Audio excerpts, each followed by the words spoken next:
Here we are at stop number 1. It's the original Shake Rag community area. It says from 1943 to 47, Elvis's father Vernon worked for L.P. McCarty and Sons local wholesale grocery company, making deliveries to various parts of the city. Shake Rag, a historically black community, was one of his delivery areas. It was here that Elvis was influenced by the sanctified gospel and blues music he heard, which contributed greatly to the style he had made famous. Here we are at the second stop on our driving tour, Tupelo Fair Park.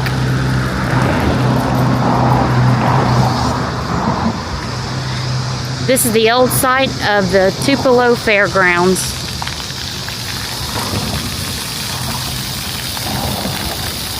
Here, this plaque talks about the fairgrounds. It says Elvis returned here in 1956 and 1957 to perform concerts on what was then known as the Tupelo Fairgrounds. Proceeds from these concerts were used to buy and restore his birthplace and build the Elvis Presley Youth Center.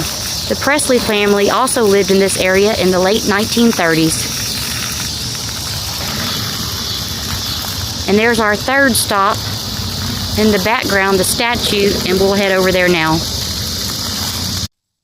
Here we are on the third stop of the driving tour, the Elvis Homecoming statue.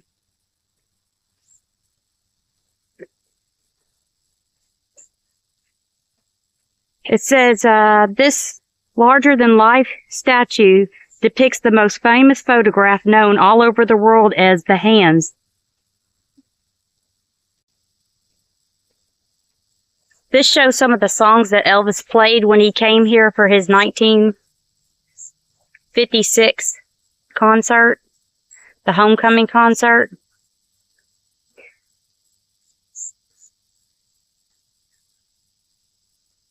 And then there's the statue in the background called The Hands that we just saw. And then here's a picture. They recreated the statue after this famous photo. I like this photo. This is Elvis, and he's getting the key to the city, which is an Elvis guitar. And me and John have a picture where we took holding the guitar, and I'm going to insert that now.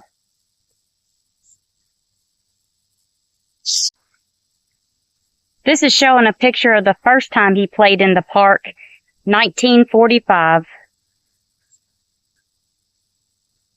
And this is Elvis. Third to the left. Here we are at the fourth stop on the Elvis driving tour, the Tupelo Hardware Company. This is where Elvis got his guitar for his 11th birthday.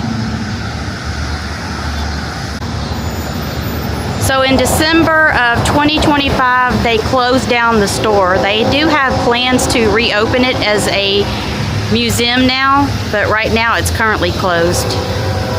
Tupelo Hardware. In 1946, Elvis's mother Gladys brought him here to buy a bicycle. Once they arrived, a .22 caliber rifle caught Elvis's eye, and he asked his mother to buy it instead. She wasn't happy about purchasing a gun, so they compromised on a guitar. Forrest L. Bobo, a longtime employee of the Tupelo Hardware, sold the guitar to Elvis for $7.90. This is inside the Tupelo Hardware store that is now closed. There used to be an X where Elvis had bought the guitar, and it's hard to see. Can't see it on this, but on the wall is where the guitar is displayed. It's a replica. It's not the actual guitar, but it is a replica of the guitar that Elvis bought for his birthday. I think you can make out the guitar.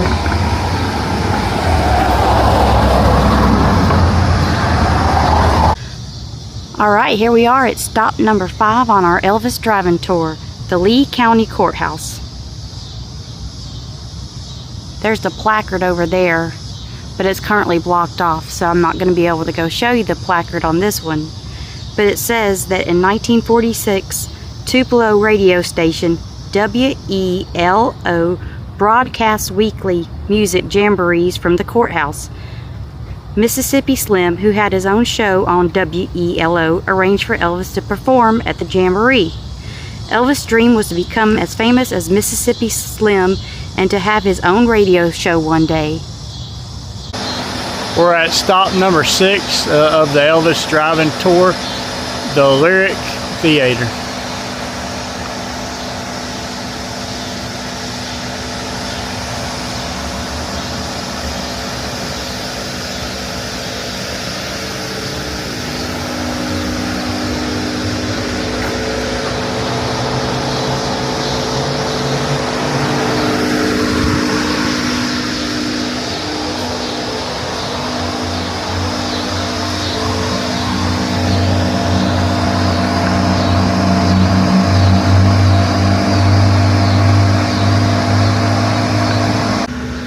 Lyric Theater. Elvis enjoyed going to the movies, especially westerns. At the Lyric Theater, friends recall how Elvis would climb over the divider in the balcony to sit among his African American friends. The sweetest of the legends associated with this theater and Elvis is the rumor that he stole his first kiss in the balconies. This is stop number 7 of the Elvis driving tour, Dr. William Robert Hunt's office. Dr. William Robert Hunt's office was housed on the 2nd floor of this building at 214 West Main Street. Just before dawn, January 8, 1935, Dr. Hunt was called to the Presley home and delivered Jesse Garon Presley, who was stillborn, and 35 minutes later delivered Elvis Aaron Presley, officially noted on the medical record 920. Elvis was born about halfway through Dr. Hunt's career, delivery of just over 1,800 babies. Dr. Hunt died in 1952, never knowing of Elvis' international success. So, somewhere up here on the 2nd floor was where his office was. This is the previous site of the Tupelo Garment Company, where Gladys used to work. This is stop number 8 of our Elvis driving tour, Tupelo Garment Company, 1927-1938. In 1932, 20-year-old Gladys Love went to work as a seamstress on the 2nd floor of this building, located in Mill Village. While working at the plant, Gladys wed Vernon Presley and became pregnant with twins. On January 8, 1935, Gladys gave birth to 2 children, Jesse Garon, who was stillborn, and Elvis Aaron, who went to achieve worldwide acclaim for his music. Her co-workers took up a collection of money after her delivery, suggesting that she was well liked. This is the 9th stop of the Elvis tour, Lee County Library. At this site on February 13, 1948, 13-year-old Elvis, accompanied by his mother Gladys, applied for his first library card. Through the books he read from the Lee County Library, Elvis would vicariously travel to distant places and learn new things that were still only the dreams of a young boy growing up in Tupelo. And here's the library that Elvis got his first library card. Here we are at stop number 10 on the Elvis driving tour, Milam Junior High. It said Elvis attended the 7th and part of the 8th grade here. He often played his guitar for classmates during the lunch hour. In 1948, the family moved to Memphis before he completed the school year.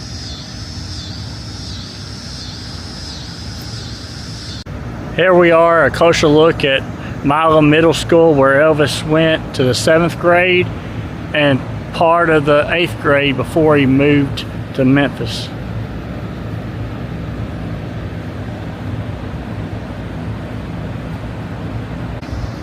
Gonna walk up the steps where Elvis used to walk to go into the school.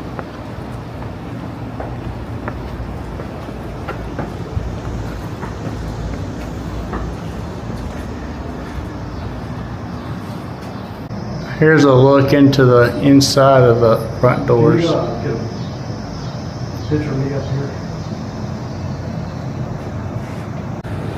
Here's another set of steps at Milam Middle School. And I'm going to get a glance inside these doors.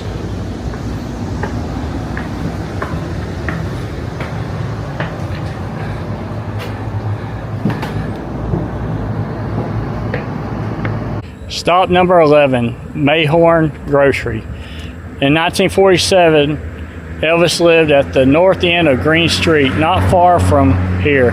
Mayhorn Grocery previously occupied this space, and Elvis would walk to the store and sit on the porch listening to the blues. It was also here that he heard the sounds of black gospel music sung in the church across the street. So this was the location of the grocery store. And I'm guessing this right here is the church that he heard the gospel music from. Number 12 on our stop on the Elvis tour, Johnny's Drive-In Barbecue. And there's the plaque. I'm going up there to go read it now. Here we are at Johnny's Drive-In. It says, while attending Longhorn Elementary, Elvis often stopped here for one of his favorite meals, a cheeseburger and an ROC cola, or Elvis called it an ROC. One of Elvis's best friends was James Osborne, who often joined him here.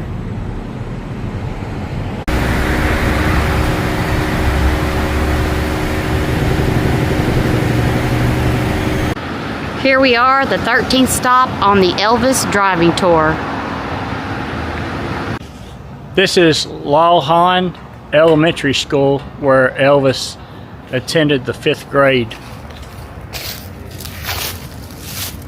In 1945, one of his teachers, Miss J.C. Grimes, encouraged him to take part in the daily chapel services.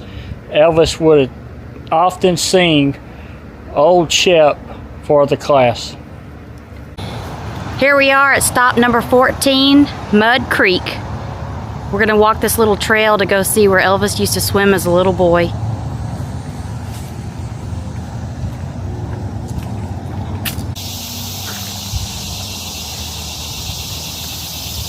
Mud Creek swimming hole. So it says Elvis's childhood friends, Guy Harris and Odell Clark, played in the creek. As neighbors, they spent summers exploring the land surrounding Mud Creek in Reese's Woods to keep their mothers from tracking them to the swimming hole where they mostly skinny dipped. The trio would go on long walks around Reese's Wood and walk back to the hole in the creek bed.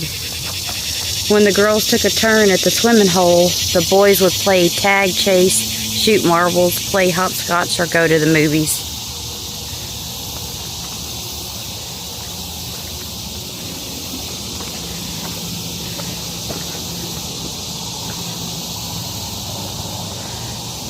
You going for a dip? Would you like to go swimming? Hey, I got my swim trunks. I'll jump right on in. You want me to? Yeah. All right, let's go get them, ladies. Yeah. I'll go right there and jump in there. Definitely looks muddy. I see where it got its name, Mud Creek.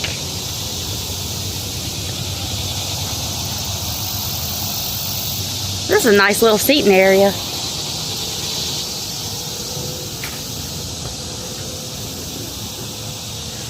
Nice little walking trails.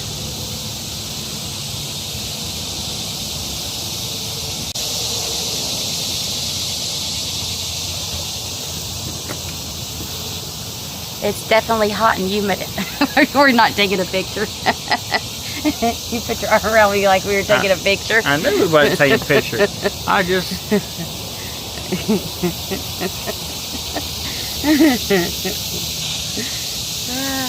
Yeah, this is a really nice little walk. There's a trail right there. I wonder where that leads to. You want to go walk it? Yeah, we'll go walk it in a minute. It's definitely humid and hot out here. I'm still thinking about getting my trunks on.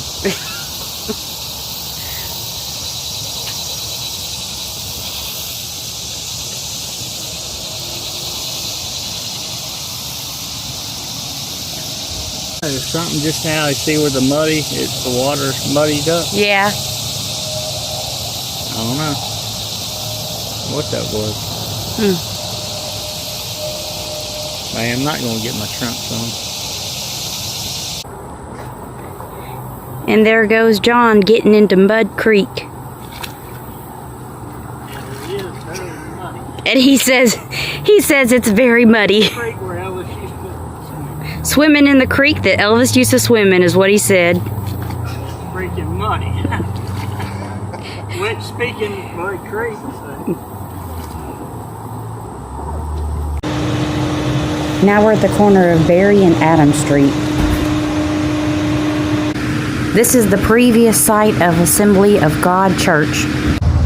This is site number 15, our last stop on the Elvis driving tour. In 1947, Elvis and his family attended church at this location, previously known as the Assembly of God. Reverend Frank Smith was the pastor of the church during this time and was very influential in Elvis's life. Not only did they become good friends, but Reverend Smith also helped young Elvis develop his guitar skills. The original church now sits on the grounds of the Elvis Presley birthplace.